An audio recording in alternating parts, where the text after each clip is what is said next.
तिया। दिल हा मोरे टूट गे वो गोरी कहे बुला के वो तिया। दिल हा मोरे टूट गे वो गोरी कहे बुला के वो तिया।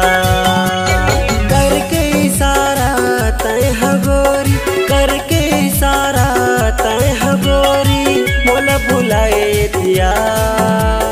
दिल हा मोरे टूट गे वो गोरी कहे बुला के वो तिया। दिल हा मोरे टूट गे वो गोरी कहे बुला के वो तिजाना।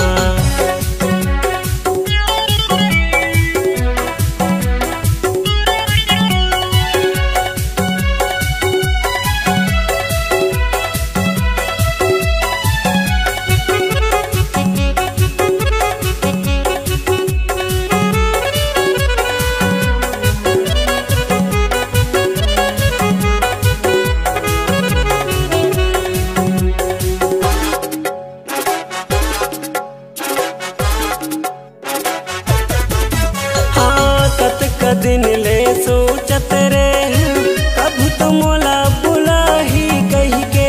आसे है टूट गे मोर गोरी सपना बन गे सपना बन के।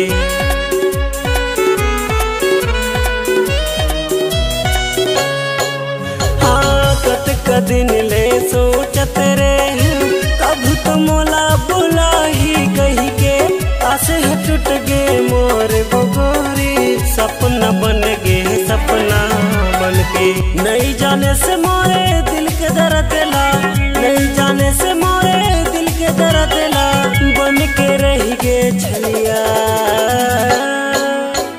दिल हा मोरे टूट गे वो गोरी कहे बुला के वो तिया। दिल हा मोरे टूट गे वो गोरी कहे बुला के वो तिजाना।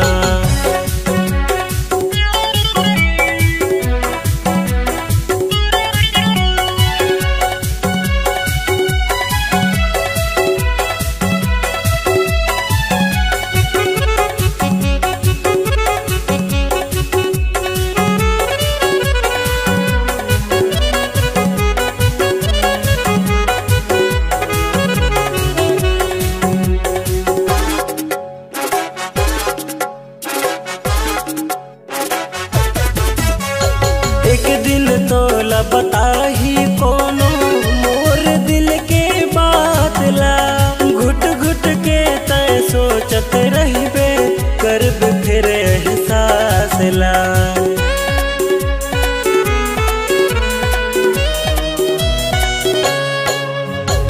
एक दिन तोला बताही कोनो मोर दिल के बात ला। घुट घुट के तय सोचत रहिबे करब फिर एहसास ला। नहीं मिला फिर ये दीवाना, नहीं मिला फिर ये दीवाना जा रही से कहूँ दुरिहा।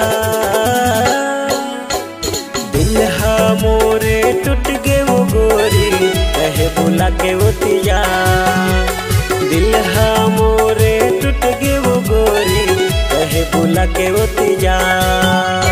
करके इशारा तय हा गोरी, करके इशारा तय हा गोरी मोला बुलाए तिया। दिल हा मोरे टूट गे वो गोरी कहे बुला के वो तिया। दिल हा मोरे टूट गे वो गोरी कहे बुला के वो तिजाना। दिल हा मोरे टूट गे वो गोरी कहे बुला के वो तिजाना।